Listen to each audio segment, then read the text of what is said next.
50 cars filled with Ku Klux Klan members rolled through Monroe, North Carolina, led by the town's own police chief. Their target, a brick house where Marine Corps veteran Robert F. Williams and a group of black World War II soldiers waited. The Klan had terrorized this neighborhood for months, but tonight, black men would shoot back. Monroe, North Carolina sat 30 miles southeast of Charlotte, a small textile town of 12,000 people where cotton mills provided jobs and Jim Crow provided the rules. The railroad tracks divided white from black, prosperity from poverty, safety from terror. On one side lived the people who ran the town, on the other lived the people who kept it running, cooking in white kitchens, cleaning white homes, working white-owned factories for a fraction of white wages. Robert Franklin Williams arrived back in Monroe in 1955, though calling it an arrival suggests he'd been welcome somewhere else. Born in this town on February 26, 1925, he'd grown up hearing stories from his grandmother, a former slave who'd given him his grandfather's rifle and told him what it meant to survive in a place that wanted you dead. His grandfather had been a Republican organizer during Reconstruction, publishing a newspaper called The People's Voice, until white violence made him choose between his voice and his life. He chose life, but kept the rifle. Williams knew Monroe's particular brand of hatred intimately. When he was 11 years old, he'd watched police officer Jesse Helms Sr., father of the future senator, drag a black woman bleeding through the streets by her hair after administering what the officer called an arrest. The woman's screams echoed in Williams' head for years. The sight of that badge glinting in the sun while white onlookers smiled and nodded taught young Robert a lesson that no school would ever address. The law in Monroe wasn't there to protect him. It was there to remind him of his place. He'd tried to escape that place. During World War II, Williams migrated north like hundreds of thousands of other black Southerners, finding work in Detroit's auto factories. He was there in 1943 when white mobs stormed through black neighborhoods, killing dozens. He fought back then, young and angry, learning that Northern freedom was just Southern oppression with better lighting. In 1944, he was drafted into the Army, serving until 1946. Then he joined the Marines, 1954 to 1955, where he learned discipline, marksmanship, and the bitter irony of defending a country that wouldn't defend him. When he returned to Monroe in 1955, he found the local National Association for the Advancement of Colored People chapter gasping its last breath. 6 members remained, from what had once been a thriving organization. The others had been fired from jobs, threatened, beaten, driven out. Southern states were systematically destroying the NAACP, branding it communist, outlawing it where they could. In Monroe, simply attending a meeting could cost you everything. Williams started recruiting, not from the middle-class teachers and preachers who typically led NAACP chapters. He went to the factories, the farms, the unemployed men standing on corners. Most importantly, he went to the veterans, men who'd seen combat, who'd been trained to fight, who'd tasted just enough equality in uniform to make segregation unbearable when they came home. Men like Dr. Albert Perry. Dr. Albert E. Perry was everything Monroe's white establishment wanted to deny could exist. A black man with a medical degree, a veteran, a practicing physician at the local hospital. He bought a nice brick house, drove a decent car, and had the audacity to act like he deserved respect. Williams made him vice president of the Monroe NAACP. Together, they set about picking fights the previous leadership would never have dared to start. Their first victory came quiet. In 1956, they integrated the public library. White Monroe barely noticed because white Monroe barely used the library, but Williams and Perry noticed.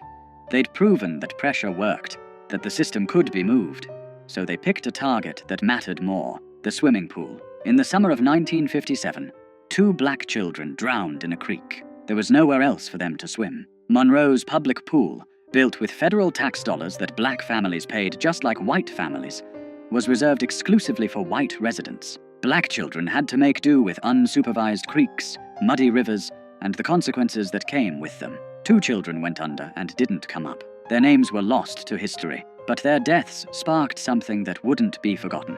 Williams went to the city council with a reasonable request. Open the pool to black children 1 day a week, just 1 day. The council's response was a masterclass in creative racism. Draining and refilling the pool after black people used it, they explained with straight faces, would simply be too expensive. Segregation, they suggested, was an economic necessity. Williams had a different analysis. Standing before the council, he delivered a line that cut through Monroe's polite racism like a blade. "Segregation," he said, "is a luxury that Monroe cannot afford." He organized picket lines. 8 people at first, standing at the pool gates, silent, peaceful, exactly the kind of protest that Martin Luther King Jr. was preaching across the South. And Monroe responded the way Monroe always responded, with violence.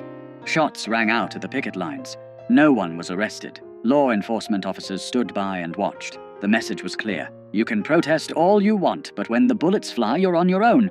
That's when the Ku Klux Klan got involved. The Klan in Monroe wasn't some fringe element hiding in the shadows. In a town of 12,000 people, the press estimated 7,500 Klan members and supporters, more than half the town. They held massive rallies where thousands gathered in their robes and hoods, listening to speakers promise to keep Monroe pure, to keep the races separate, to handle these uppity agitators who thought they deserved to swim in white water. Leading these rallies was James William Catfish Cole, a South Carolina Klan organizer who'd made Monroe his personal project. Cole was the Klan's regional heavyweight, a man who commanded respect in white supremacist circles, someone who got things done. He held rallies where he specifically named Williams and Perry, calling them communists, troublemakers, threats to the Southern way of life. Then his followers would pile into their cars and form motorcades. Here's where the institutional betrayal became impossible to ignore. Monroe's police chief,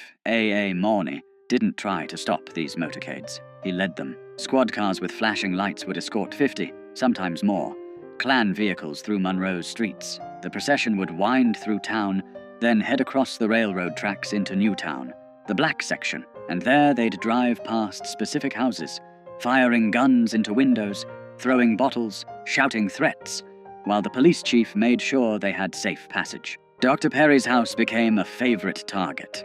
Night after night, the motorcade would roll past, and gunfire would erupt. Perry, his wife, his children, huddling inside while bullets punched through walls. He'd call the police.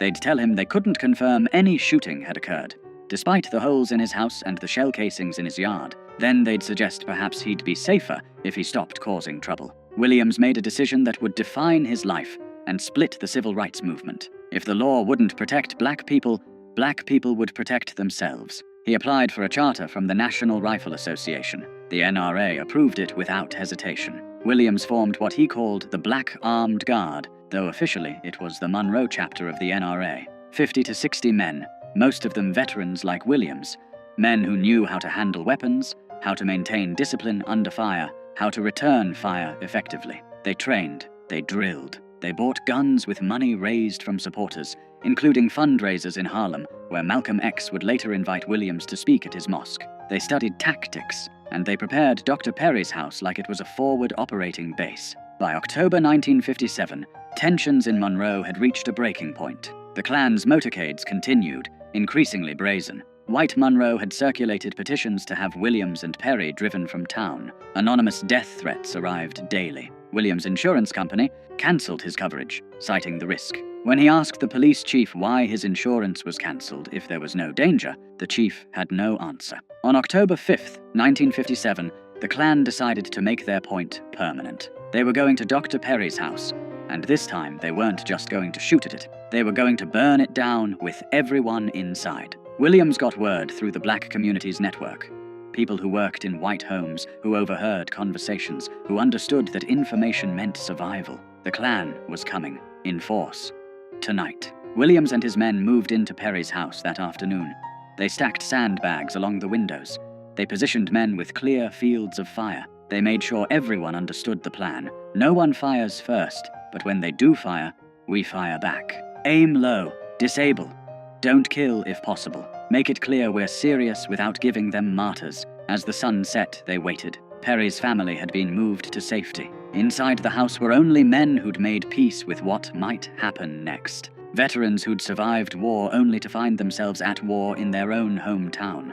Men who'd sworn oaths to defend their country and were now defending their community from their neighbors. The sound reached them first. Engines. Lots of engines. Then the glow of headlights. Dozens of them, winding through Monroe's streets. The motorcade rolled past City Hall, past the courthouse, past the nice white neighborhoods where people watched from their porches like it was a parade. Then it crossed the tracks into Newtown, 50 cars or more, packed with Klan members in full regalia. At the front, Monroe Police Chief Morney's squad car, lights flashing. The motorcade snaked through Newtown streets, and residents who'd seen this before pulled their children inside, turned off their lights, prayed this night wouldn't be the night someone they loved got killed. The procession turned onto Perry Street. The cars slowed, then stopped, engines idling. Men began to emerge, white robes gleaming in the headlights. Some carried torches, some carried guns. All of them carried the certainty that this was their town, their right, their prerogative to do as they pleased. Then the shooting started. Later, both sides would claim the other fired first. What's certain is that gunfire erupted from the Klan's motorcade, slamming into Perry's house. Bullets shattered windows, punched through the brick, tore through the front door. The roar was deafening, dozens of weapons firing at once. Inside the house, Williams gave the order. Fire! The response was disciplined, controlled, exactly what you'd expect from trained soldiers. Muzzle flashes erupted from Perry's windows. The veterans inside had positioned themselves for overlapping fields of fire. They aimed low, at car tires, at legs, at anything that wasn't lethal but would make their point crystal clear. The Klan had never experienced this. In all their years of terrorizing black neighborhoods, shooting into homes, burning crosses, inflicting violence with impunity, they'd never faced organized armed resistance. The psychological impact was immediate and total. These weren't victims cowering in the dark. These were soldiers returning fire. The Klan panicked. Men in white robes scrambled back to their cars. Engines roared to life. Tires squealed. The entire motorcade broke formation and fled in every direction, some cars running into each other in their desperation to escape. Within minutes, the street was empty except for abandoned robes, dropped torches, and the fading sound of engines racing back across the tracks to the safety of white Monroe. Inside Perry's house, Williams and his men held their positions. No pursuit, no celebration. They maintained their perimeter through the night, knowing retaliation might come. But it didn't. The Klan had been routed, humiliated, driven from a black neighborhood by black men with guns. The next morning, Monroe's city council held an emergency session. The same council that had said they couldn't afford to let black children swim. The same council that had turned a blind eye to months of Klan terrorism. They passed an ordinance effective immediately. The Ku Klux Klan was banned from Monroe without a special permit from the police chief. That ordinance was the first crack in Monroe's wall of white supremacy. Not because the council suddenly developed a conscience, but because armed black veterans had demonstrated something white Monroe couldn't afford to ignore. In Williams' own words, racists consider themselves superior beings and are not willing to exchange their superior lives for our inferior ones. They are most vicious and violent when they can practice violence with impunity. The shootout barely made the news. The Monroe Journal mentioned it briefly. 3 black newspapers covered it. The national press ignored it completely. Just 3 months later, when the Lumbee tribe would rout the Klan in a similar confrontation, national media would descend on North Carolina, Life magazine would run photo spreads, politicians would issue statements. But when black men defended themselves with guns, white America decided that story was better left untold. Williams understood why. As he'd later write, the national press played up the Indian Klan fight because they didn't consider this a great threat. The Indians are a tiny minority, and people could laugh at the incident as a sentimental joke. But no one wanted black people to get the impression that this was an accepted way to deal with the Klan. So the white press maintained a complete blackout about our fight. But word spread through black communities across the South. Veterans heard what had happened in Monroe. Working people heard. Young activists heard. The message was clear. Nonviolence was a tactic, not a suicide pact. You could advocate for peace while keeping a rifle behind the door. The October 5th. Shootout didn't end Monroe's racial violence, but it fundamentally changed its character. The Klan never conducted another motorcade through Newtown. They couldn't. They'd been exposed as cowards who only fought when resistance was impossible. When black men shot back, they ran. Less than a month later, the Klan tried a different approach. If they couldn't eliminate the troublemakers by force, they'd eliminate them through the legal system. Dr. Perry was arrested on charges of performing an abortion on a white woman. The accusation was almost certainly false. Perry was Catholic, opposed to abortion on religious grounds. The woman herself said she'd asked him to perform the procedure, but that he'd refused. None of that mattered. The newspaper headline screamed, Negro doctor arrested for criminal abortion on white woman. The racism was coded into every word.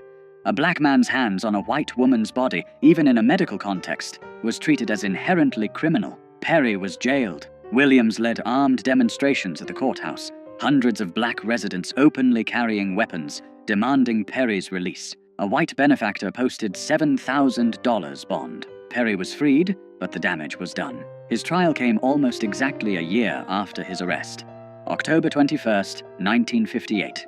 He was convicted and sentenced to 5 years in prison. Released after serving just over a year, Dr. Albert E. Perry never got his medical license back. He'd lost his profession, his livelihood, his future, for the crime of standing up to the Klan. The system had accomplished through legal proceedings what the Klan couldn't accomplish with guns. Meanwhile, Williams faced his own reckoning with the broader civil rights movement. In late October 1958, just days after Perry's conviction, a case exploded that would make Williams an international figure. 2 black boys, 9-year-old James Hanover Thompson and 7-year-old David Fuzzy Simpson, had been playing with white children. During a kissing game, a 7-year-old white girl named Sissy Sutton kissed both boys on the cheek. When she mentioned it to her mother, white Monroe reacted with hysterical rage. The mother washed her daughter's mouth with lye. Armed men hunted for the boys. Police arrested James and David, handcuffed them, took them to jail,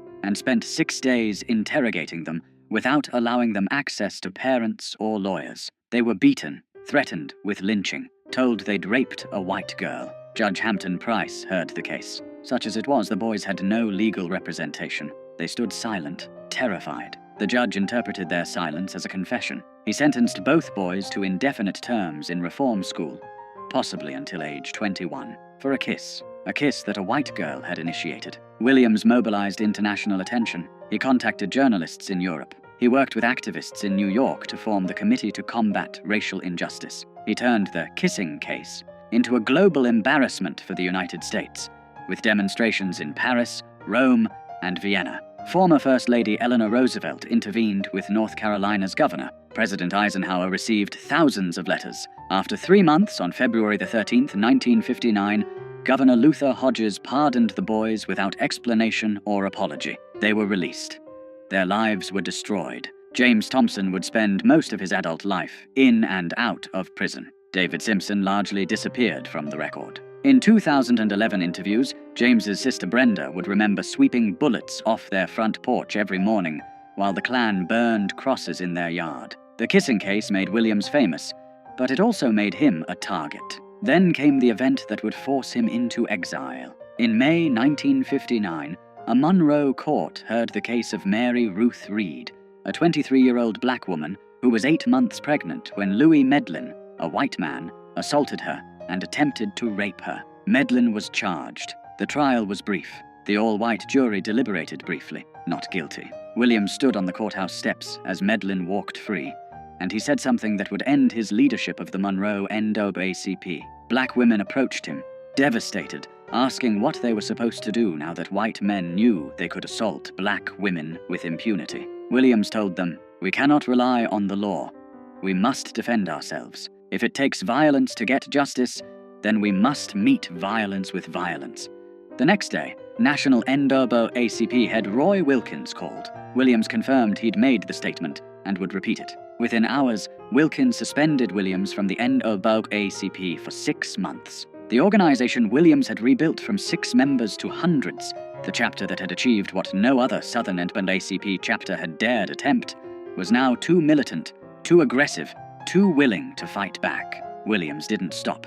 He founded a newsletter, The Crusader, continuing his grandfather's tradition of publishing. He continued organizing. In 1961, when Freedom Riders came to Monroe, Williams' armed guards protected them. When white mobs attacked nonviolent demonstrators, Williams' men formed defensive perimeters. Martin Luther King Jr. refused to visit Monroe, specifically because Williams' armed guards were there. The philosophical divide between nonviolence and self-defense had become irreconcilable. On August 27, 1961, violence erupted in Monroe again. Freedom Riders had been demonstrating. White mobs attacked. In the chaos, a white couple from a nearby town, Bruce and Mabel Stegall, drove into Newtown by accident. Residents surrounded their car, thinking it was part of the mob. Williams personally intervened.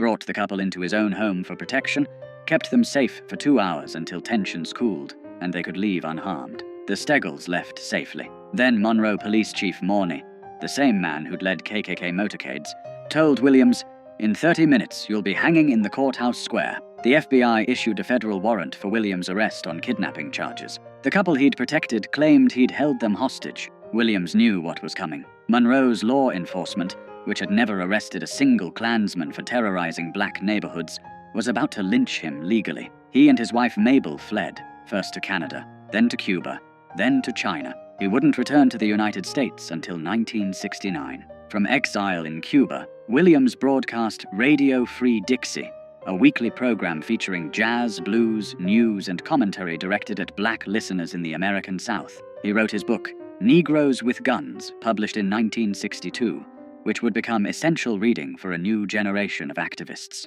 Huey Newton and Bobby Seale would cite it as inspiration for the Black Panther Party, the idea that black people had the right to defend themselves with weapons, that armed resistance was a legitimate response to armed oppression. Spread through the Black Power movement of the late 60s, the kidnapping charges were finally dropped in 1975. Williams returned to Michigan, where he lived quietly until October 15, 1996, when he died of Hodgkin's lymphoma at age 71. Rosa Parks delivered his eulogy in Monroe, the town that had driven him into exile for daring to suggest black people deserved to swim in public pools. The night of October 5th, 1957, changed nothing and everything. Monroe remained segregated. The Klan remained powerful.